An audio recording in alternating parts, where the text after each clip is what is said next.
అందరికీ నమస్కారం. పోయిన భాగంలో మనం లలితా త్రిశతి నామాలలోని 49వ నామం యొక్క అర్థాన్ని తెలుసుకున్నాం. ఈ భాగంలో మనం లలితా త్రిశతి నామాలలోని 50వ నామం యొక్క అర్థాన్ని తెలుసుకుందాం. అస్మద్గురు దివ్యచరణారవిందాభ్యాం నమో నమః. అశేషజనమోహినీం అరుణమాల్యభూషాంబరాం జపాకుసుమభాసురాం జపవిధౌ స్మరేదంబికాం. శివాయ గురవే నమః. శ్రీగురు పదాంభుజములకు సభక్తికమైన ప్రణామాంజలి సమర్పణతో శ్రీ లలితా త్రిశతి నామ సంఖ్య 50. ఓం ఈశ్వర వల్లభాయై నమః. ఓం ఈశ్వర వల్లభ ఇది 6 అక్షరముల నామము. ఈ నామంతో మనము అమ్మవారికి సభక్తికముగా నమస్కరించుచున్నప్పుడు ఓం ఈశ్వర వల్లభాయై నమః అని పలుకవలెను.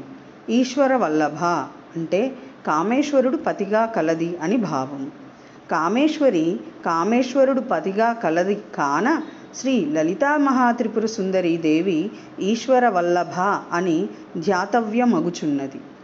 అథవా సర్వసమర్థురాలైన బ్రహ్మ విష్ణు రుద్రాదుల యందు ఉన్న మహిమాతిశయ రూపము తోను భక్త్యాతిశయము విషయమగుట చేతను చక్కగా అర్చింపదగినది కావున శ్రీ లలితా మహాత్రిపుర సుందరీ దేవికి ఈశ్వర వల్లభ అను నామము సార్థకము.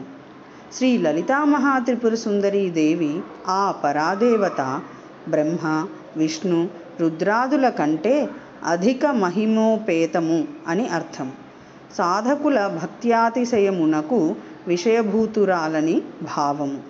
ఓం ఐం హ్రీం శ్రీం ఈశ్వరవల్లభాయై నమః. శివశక్తి రూపాయ నమః శివాయ.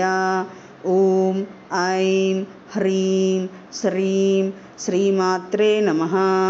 సర్వం శ్రీ సద్గురు దివ్యచరణారవిందార్పణమస్తు.